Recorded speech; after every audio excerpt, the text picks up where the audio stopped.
Hey guys, and welcome back to my channel. Today I'm just going to be sharing what my first experience was like going to convention.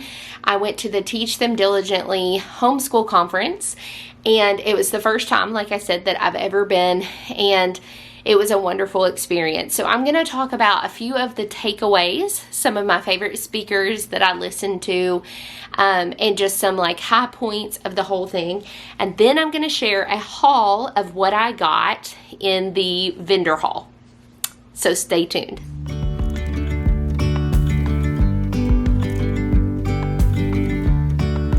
So, as I said, I attended my first homeschool conference, convention, whatever you want to call it. It was the Teach Them Diligently conference, and it was in Pigeon Forge, which is not far from my house at all. And it was an amazing experience. There's tons of things to do around, so you can turn it into a family vacation because you're at the base of the Smoky Mountains. And there's just a lot of things to do and a lot of places to stay. So, another high point to the fact that it was close to home is that some close friends of mine that you guys probably know on YouTube here, they flew in to join in the conference as well, and we met up with a bunch of other YouTube mamas that we're friends with as well.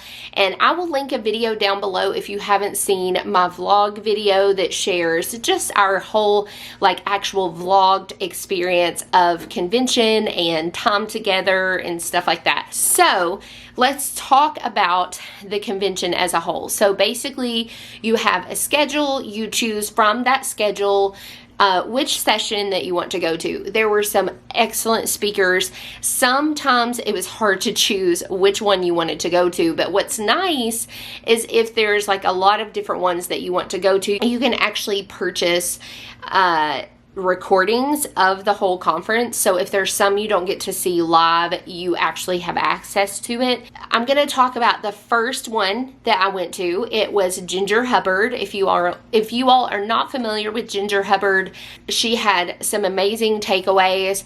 The first session that I went to from her was Taming Your Child's Tongue. And that's one of those things that yeah, it's definitely a heart check for yourself as well in those kinds of sessions. But I also walked away with just some great encouragement and also some little extra tools in my tool belt. And so, yeah. So that was definitely one of my favorites. I loved Ginger Hubbard and the different sessions I went to by her.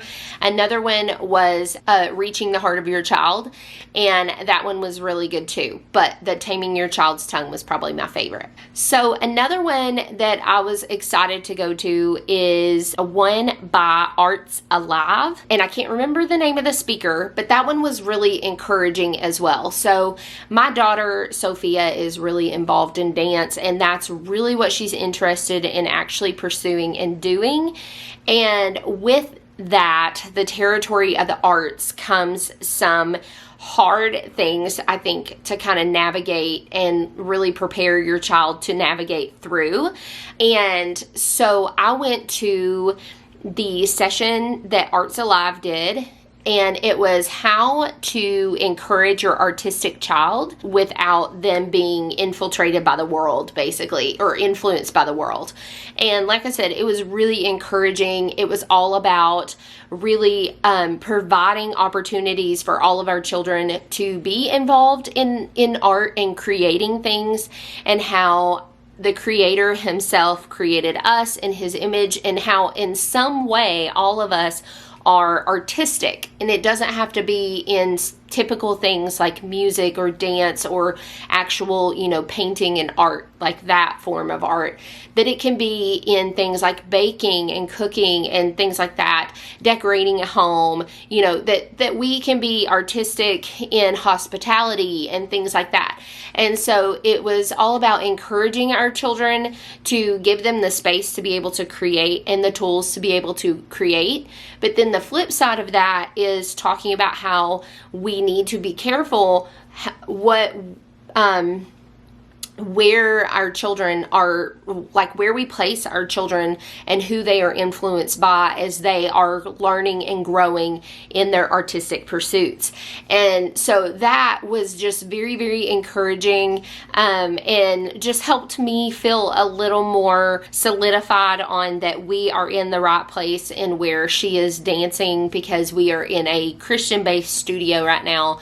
And so, yeah, so that one was probably one of my top favorites as well, just because of the encouragement, and it spoke directly to something that I am like really pondering on lately. And so that one was a good one. Kim Surgis from Not Consumed Ministries, she did one on fostering responsibility in your homeschool, and it was excellent. Again, just very encouraging. Walked away with some excellent tools in my tool belt, and so I really, really enjoyed hers. She just has so much wisdom, and I have a lot of respect for Kim. I love her ministry as well. We have used her Bible studies in the past in our home, and they have been wonderful. And so, yeah, that was definitely a top one of mine. The last one I want to talk about is the one that I attended with Amber from Heritage Mom. So I love the Heritage Mom blog. I use her blog, her reading list and stuff, because I really want to make sure that we have really diverse literature in our home, especially in regards to history.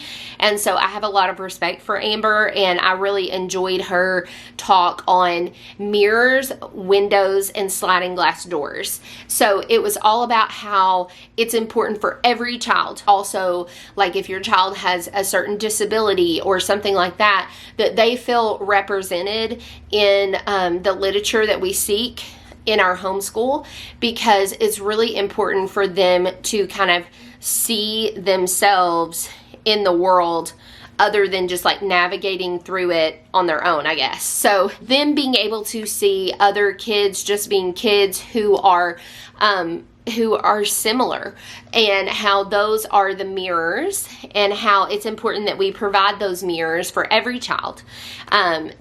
But then also the windows, which is windows into other cultures and other people's lives, and making sure that we are looking in the literature windows to see and experience what others live through or have been through, and just the importance of that. And it was so, so good. So that's the ones kind of I wanted to talk about. The other thing I want to talk about is going to lead into my little haul that I have over here, and that is having to do with the vendor hall. So the vendor hall is open certain hours, and it's exactly what it says. It's a vendor hall of all of these different homeschool vendors. Some I've never heard of before. Some are really popular and well known, like Sunlight or Abeka or Bob Jones or Master Books, like those. Christian Light Education, Rod and Staff, all of those booths were there and set up. And what's great is that we don't have a homeschool store around my area, and so sometimes it's just nice to be able to thumb through the curriculum that you've been thinking about, or curriculum maybe that you don't know about, that you happen to see in the exhibit hall, and then you can like go through, actually get your hands on it, see what it's like inside before you purchase. The other added bonus of that is that a lot of times there's incentives to buying at convention rather than just at home. A lot of times you have a discount plus free shipping. Like Christian Light Education never has sales, okay, that I'm aware of. We've been using them for years. And they offered 10% off plus free shipping when you order at convention. And so it's like those, that may not seem like a lot, but it really does add up, especially when you're a homeschool family. And if you guys have been doing this for very long, you know that those things add up. And some of the things you're able to purchase and walk away with right then. And like, I probably visited the Not Consumed booth 4 different times to make purchases. I'm pretty sure it was 4 different times. I couldn't stay out of it. So Gather Round Homeschool was there. They had a booth set up, and We've used Gather Round for a couple of units before, like way back when they first started, but there's some things that I just was like, I'm curious about this, and I just kind of thumbed through it. There was the Peaceful Press was there. That's something else that I've always wanted to kind of go through a little bit more. Heritage Mom, she had some of her unit studies there to thumb through. So just things that you can't get a good look at online, but in person, being able to hold it and see it, it made it really worthwhile. There was also some homeschool supply companies that were there, and so that was cool too. There was a used book store that set up there, and so I got a few books from that. And so yeah, that was definitely a high point, I think, for sure. And so yeah, so those were kind of my takeaways. So why don't we get to the haul of what I came home with? Okay, so let's get to this haul. I'm going to start with like just the one that's over here closest to me. And this was from the used book store that was set up in there. And I wish I had gotten the name of it. They're actually online also. I may look at the like vendor hall list and try to find the name and put a link down in the description. But they had all kinds of stuff. They had curriculum. They had like a whole section of Sunlight readers. So if you're using Sunlight, you could just go and pick out by the year and find the used version. But the first thing that I picked up, I just picked up a couple of things, was this Hansel and Gretel. So Jill from Not So Perfect Homeschool that went with us, she's the one that actually found this. She was like, oh my gosh, I remember this from being a kid. And I was like, I remember that too. I used to love this version of Hansel and Gretel. I still remember the illustrations, and we actually don't have Hansel and Gretel. So I picked that up. It was just a couple of dollars. And then the other thing that I picked up from that booth was just Life on a Medieval Manor. And since we're doing medieval times next year, I just thought that this would be a neat addition as like reference material. But it has it broken down by sections. It talks about like what their farming practices were like, what it was like to be a peasant, what it was like even like farming in different parts of the world, the place of women and children during that time, and things like that. So I just picked this up because, like I said, I thought it would be a good reference book just to refer to when we want to get an idea for what things were like. The next thing is, I think all of these things came from New Growth Press, I'm pretty sure. Actually, I can't remember. Some of them were from New Growth Press. Some were from Truth and Grace Book Company, I think. I can't remember. Anyway, so this one right here, I have had my eye on this book for a while. So this book, they described it as basically like being seminary for kids. So this book is really cool. It's exploring the roots and shoots of faith, the radical book for kids. So it's just really cool. It has all these like sections. So famous trips in the Bible. So this is all about like different travels throughout the Bible. There's like different biblical phrases and that we hear often said and where you find those in the Bible. There's also how to read Bible stories. It gives an example for how we do that. It also has how to make a slingshot like the one that David used in the Bible. There's also like Hebrew words, how to say different Hebrew words using Star Wars characters. Anyway, my kids have already been digging into this book and it's really, really interesting. Highly recommend it. I'm glad I went ahead and picked it up. But again, it was nice just to be able to get my hands on it and see what it's like inside. And so I'm glad I picked that one up.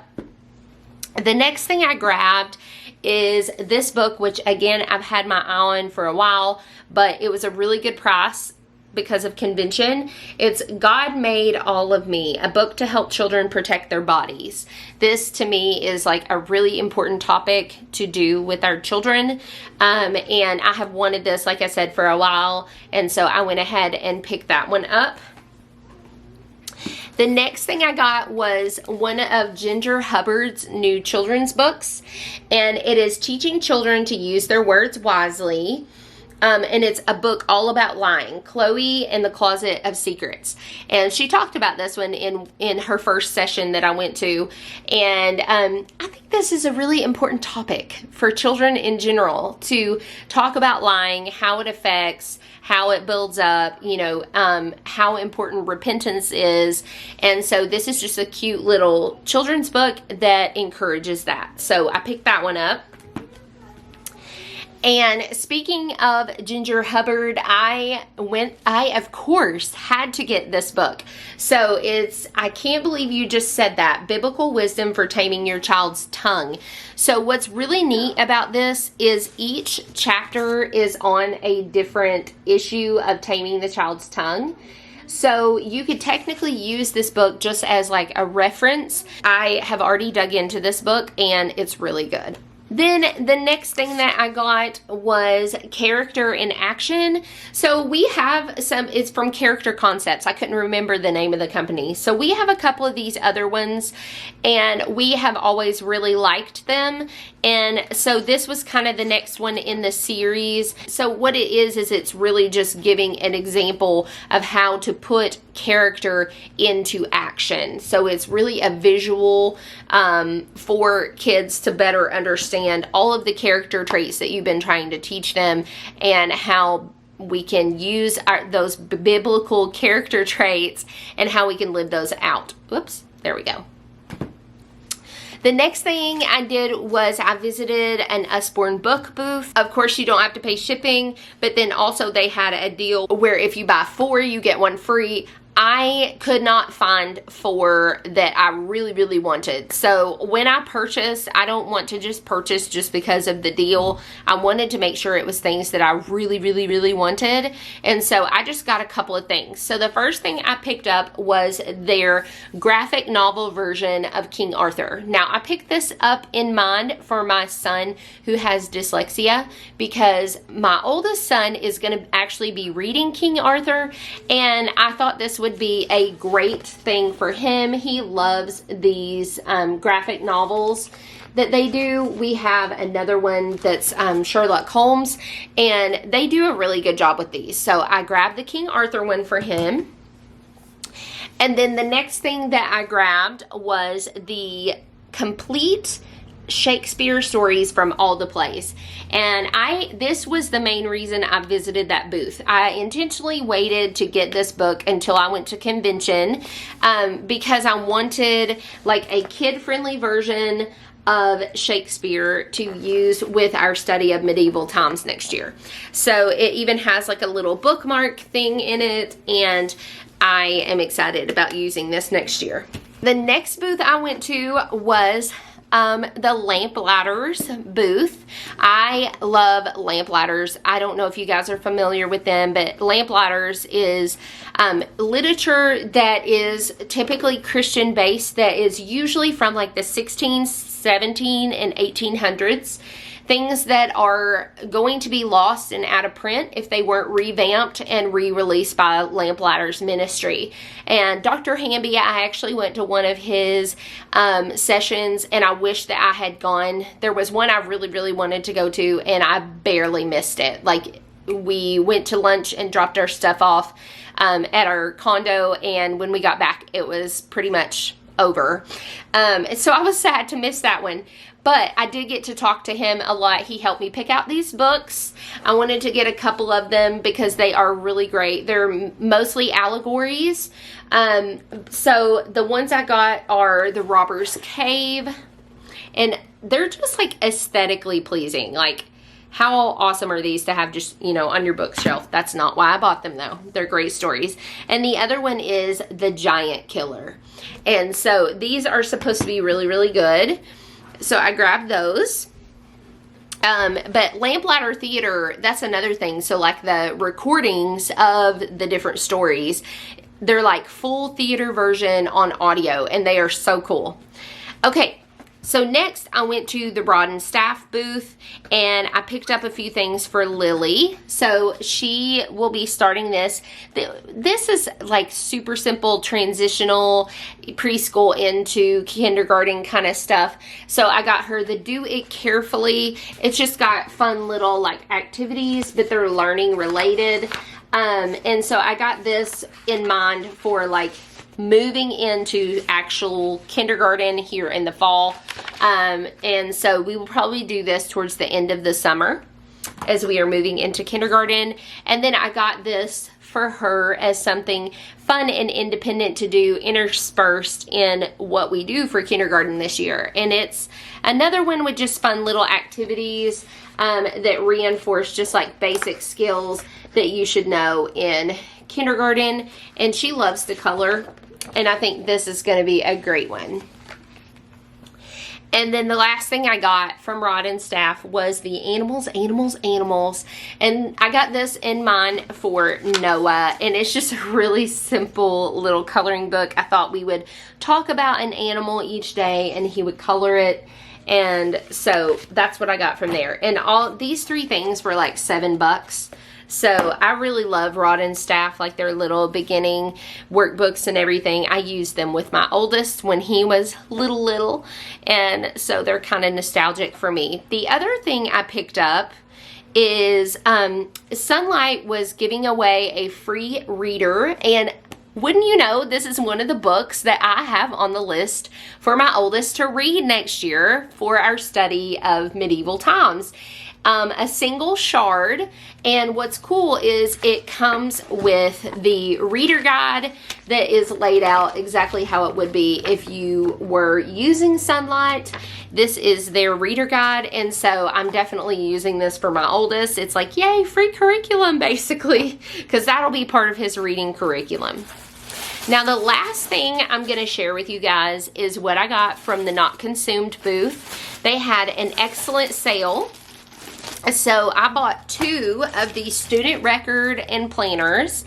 I have been eyeing these, but just wasn't sure. Once again, I waited until I could put my hands on it, but then the deciding factor was going to the session that Kim did on fostering responsibility. And so this is just kind of a look at the weekly checklist. And you guys know that I offer like a free basic checklist on my website. If you've been following my channel at all, I can put a link to that down below as well. But I wanted to use something that was a lot more self-motivating. So your kids are supposed to fill this out themselves. They put anything that they have on their schedule for these days, even things that aren't school related. And then they write down each subject, and then it breaks it down by day and what the grade is. And then they have like a self-evaluation form based on what their character and attitude is toward others, if they use their time wisely, all that kind of stuff. And then I can come in and rate them as well. And then it also has different habits that are really important, and they can check off as they do each of these habits.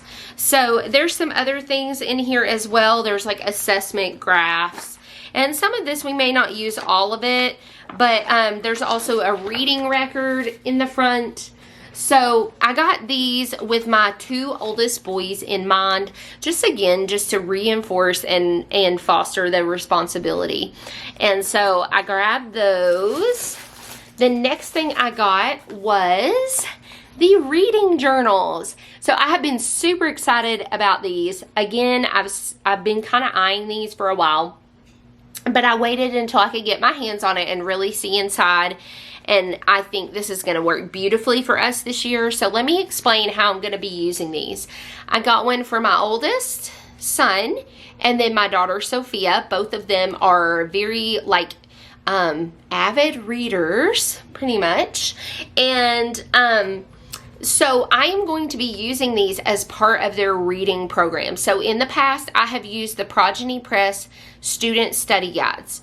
However, I shared in my video, while I like those, I also feel like they're kind of a little bit of busy work. And so because of that, I wanted something that was a little more self-reflective. And so I have decided to use this. So there's all kinds of different things. So For example, so here is the reading journal. Let me get that focused on there. Okay, so they write the book, the page numbers that they read and everything, and then it's going to ask leading questions. And each page has different questions. So this would be one day, this would be the next day, then there's this, then there's this. So I really like this because it has them reflect on different things each day. Now, there's like compare and contrast, there's facts, there's how does it relate to biblical truth? Does it have biblical truth? There is, so here's some more examples of that right here. And then also there's the compare and contrast. So it has all of these things, and what I like, oh, and then also this, is it to inform or entertain, like what type of text, the purpose of it, and everything. So I am actually going to have them, as they are reading through their chapter books I assign them each day, I'm going to have them fill this out as like self-reflection. We're also probably going to find a way to add in there some vocabulary. So I'll give more updates on that in my curriculum videos. The last thing I'm going to share with you guys is something, again, I've been eyeing and I just have been waiting to put my hands on it, and that is the new Faithpedia Daily Apologetics for Families. Now, this turns into a handy dandy flip chart like this, and it's going to sit on our morning table. And we are going to use this during morning time. Now, there are journals that go along with this, but I have decided to use this a little bit differently, more of like a guided discussion type thing as a family. And so I chose to start with the Old Testament. And so, for example, the very first thing it would talk about, so each day my plan is to have this sitting there. And so the first day we would basically read what's on this chart and discuss, you know, the Old Testament and all of the things on here. Then the next day during morning time, we're going to learn more about the actual book of Genesis. And it has some different fact things around here, but then it also has more information there. Just very simple. There are verses and things like that that we'll look up and do. Then there's also what is a covenant, and it's all about covenants with the definition and different things to discuss. And then covenant keeper. And so it goes through all of these different things. Now, you'll notice these little emblems. They mean something specific. Hold on, let me close this back.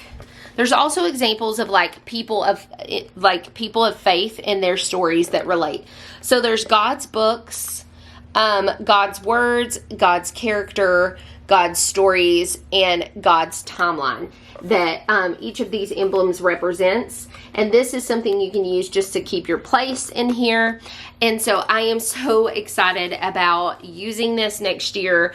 Like I said, I have really had my eye on this for a while, but getting to see it in person and see, like, it got my wheels turning on how we're going to utilize it in our home. Apologetics and just teaching my kids theology and why we believe what we believe is really important to me. It's more than just learning character. It's about really learning the roots of what we believe and why we believe it. And that's so important, especially with, I don't know if you've seen the statistics of just children when they leave the home, then a lot of times leave the faith. And it's because they aren't prepared with why we believe what we believe.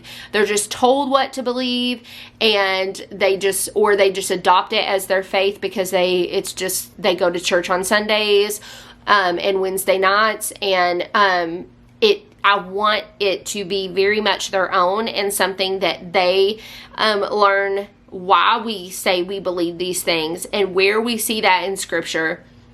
And so apologetics is just super important to me to start teaching my kids and really have them grounded in. That's also why we do catechism. And so yeah, so I picked that up. And so that is the last thing that I grabbed other than a t-shirt that I really love, but it's actually in the wash right now. So I hope you guys enjoyed this haul and this video. It's a little long-winded. I'm also going to link my friend Katie over at Life in the Mundane's video so you can see what she picked up. And then when Jill uploads her video, I will link hers as well. But I hope you guys enjoyed this video, and I'll see you all on future videos. Thanks so much, guys, and have a blessed day.